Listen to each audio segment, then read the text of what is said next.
دودھ پلانا. اگر عورت کو طلاق نہیں ہوئی اور اپنے خاوند کے گھر میں ہے، اس کی اولاد ہے، تو اس نے دودھ پلانا ہی ہے. لیکن اگر طلاق ہو جاتی ہے، طلاق سے پہلے یا طلاق کے بعد، اس کا جو چھوٹا بچہ ہے دودھ پینے والا، اس کی ذمہ داری کس پر ہے؟ تو اللہ تعالیٰ نے اس آیت کے اندر فرمایا کہ ماؤں کا یہ حق ہے، چاہے ان کو طلاق ہو چکی ہو،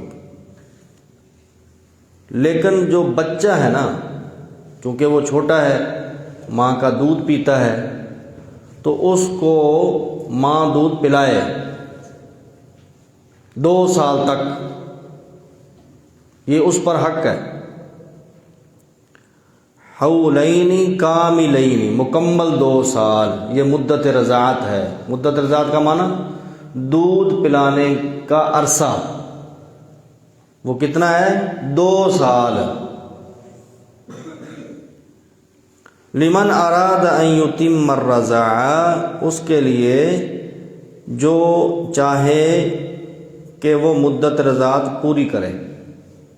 یعنی اس کے بعد جو خامد ہے وہ مطالبہ نہیں کر سکتا کہ تو مزید دودھ پلا. 2 سال کے بعد وہ کہہ سکتی میں نے تو اپنا حق ادا کر دیا ہے، 2 سال میں نے پورے کر دیے، مزید اس کے اوپر کوئی ذمہ داری نہیں. اچھا، اب اگلا مسئلہ یہ ہے کہ اگر عورت کو طلاق ہو گئی ہے اور وہ اپنے خامند کے بیٹے کو دودھ پلا رہی، اس کا بھی بیٹا ہی ہے، لیکن اللہ تعالیٰ نے بیٹے کا خرچ وہ باپ کے ذمہ لگایا ہے.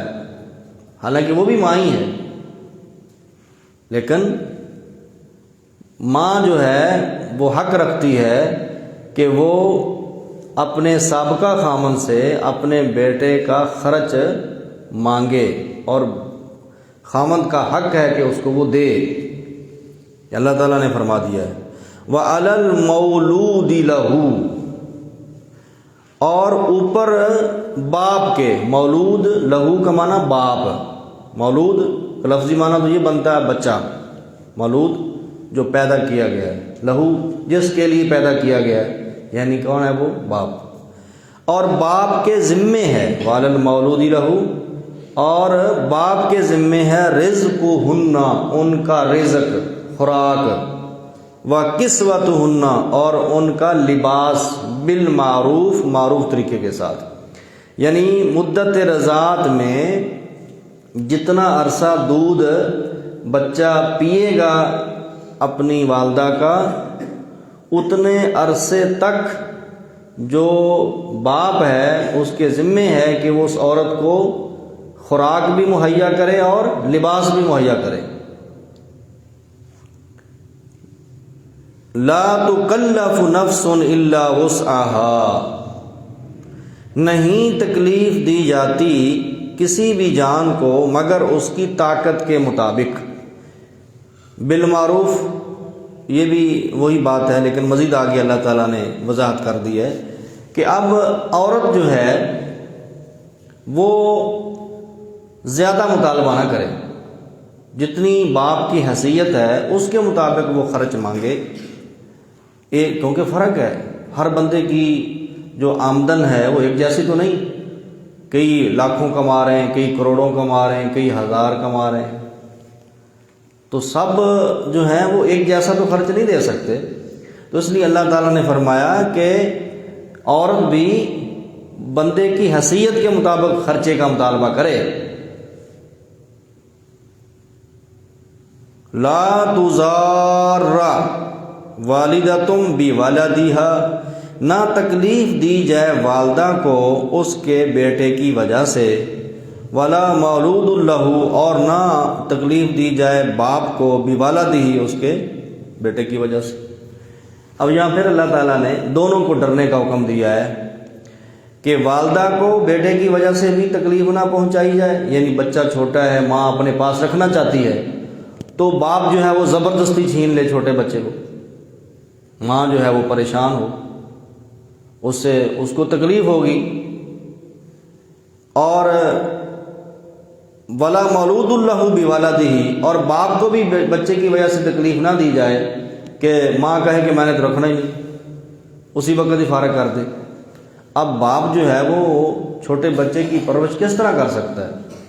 اور بچہ جو ہے ماں کے ساتھ مانوس ہوتا ہے.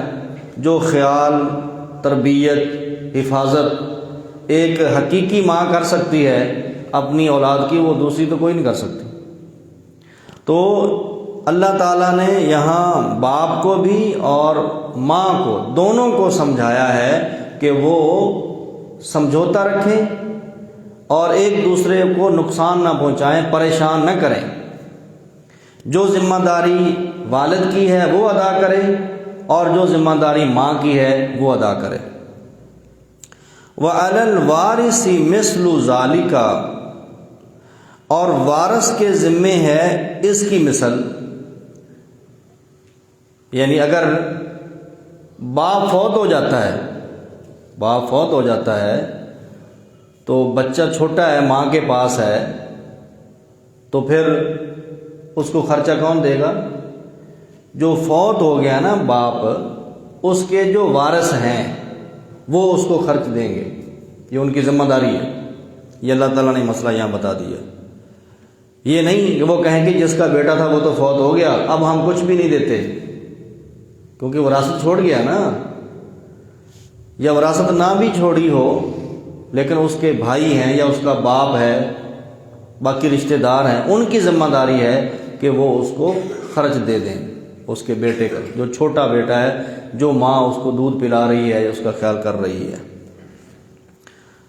تو وارثوں کی ذمہ داری ہوتی ہے کہ اپنے مرنے والوں کا حق ادا کریں، قرض ادا کریں. کئی لوگ باپ فوت ہو جاتا ہے، اس کے ذمہ قرض ہوتا ہے، تو وہ کیا کہتے ہیں؟ ہمارے باپ کے پاس جا کر لے لو. ایسی اولاد بھی ہے، ایسے فرما بردار بیٹے بھی ہیں، محبت کرنے والے، ساری عمر باپ کی وراثت کھاتے ہیں، باپ کی کمائی کھاتے ہیں. تو جب باپ فوت ہو گیا تو وارث ہی نہیں بنتے. مطلب مال کے تو وارث بن رہے ہیں، لے جائیں، مال کے وارث بن رہے ہیں، زمینوں کے وارث بن رہے ہیں، دکانوں کے وارث بن رہے ہیں، لیکن باپ اگر قرضہ چھوڑ گیا اس کے وارث نہیں بنتے. کتنے افسوس کی بات ہے. فَإِنْ أَرَادَ فِصَالًا عَنْ تَرَاضٍ مِّنْهُمَا وَتَشَاوُرٍ فَلَا جُنَاحَ عَلَيْهِمَا. فَإِنْ، پس اگر ارادہ، وہ دونوں ارادہ کریں، وہ دونوں چاہیں، فِصَالًا، دودھ چھڑانا،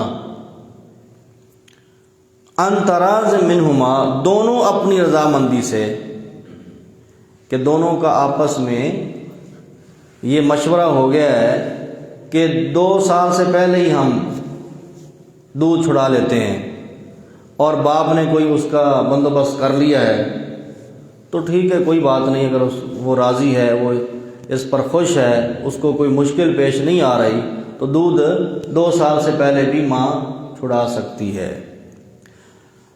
فلا جناح علیہما، تو ان دونوں پر کوئی گناہ نہیں ہوگا. اس سے یہ ثابت ہوتا ہے کہ 2 سال پورے کرنے مدت رضاعت لازم نہیں ہے. اگر درمیان میں کوئی رکاوٹ آ جائے، کوئی مسئلہ ہو جائے، تو اس سے پہلے بھی دودھ چھڑایا جا سکتا ہے.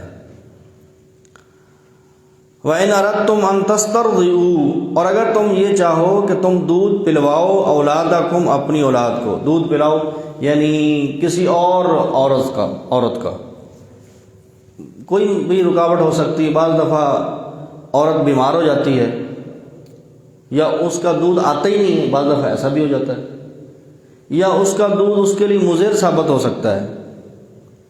کوئی بھی رکاوٹ، یا دونوں کے اندر اگر طلاق کے بعد دونوں کو آپس میں طے نہیں ہو رہا، وہ زیادہ پیسے مانگ رہی ہے، اس کے پاس اتنے پیسے نہیں ہیں، تو پھر یہ فیصلہ ہوتا ہے کہ پھر ہم کسی اور سے پلوا لیتے ہیں دودھ، کسی اور عورت سے دودھ پلوا لیتے ہیں. تو اللہ تعالیٰ فرماتے ہیں اگر ایسا ہو جائے تو پھر بھی تم پر کوئی گناہ نہیں. وَإِنْ أَرَدْتُمْ، اگر تم چاہو، أَن تَسْتَرْضِعُوا، کہ تم دودھ پلواؤ اولادکم، اپنی اولاد کو، کسی اور عورت ماں سے، فلا جناح علیکم، پس کوئی گناہ نہیں ہے تم پر، اذا سلمتم ما آتیتم بالمعروف، جب تم ادا کر دو جو تم نے طے کیا ہے بالمعروف، معروف طریقے سے۔ یعنی یہاں پھر اللہ تعالیٰ نے بتایا کہ جس سے تم دودھ پلوا رہے ہو اس کو بھی پیسے دینے ہیں، یہ نہیں کہ دودھ پلا لیا اس کے بعد اس کو پیسے ہی نہ دو۔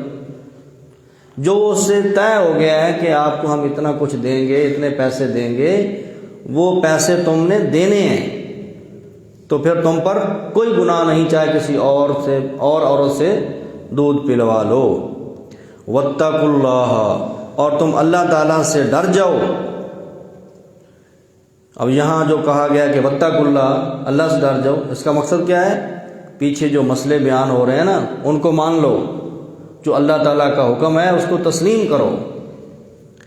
وَاعْلَمُوا، اور تم خوب جان لو، ان اللہ، بے شک اللہ تعالیٰ، بما تعملون بصیر، جو بھی تم عمل کرتے خوب دیکھنے والا ہے۔ جو بھی تم میں سے اللہ تعالیٰ کی اس شریعت کی خلاف ورزی کرے گا، حکم عدولی کرے گا،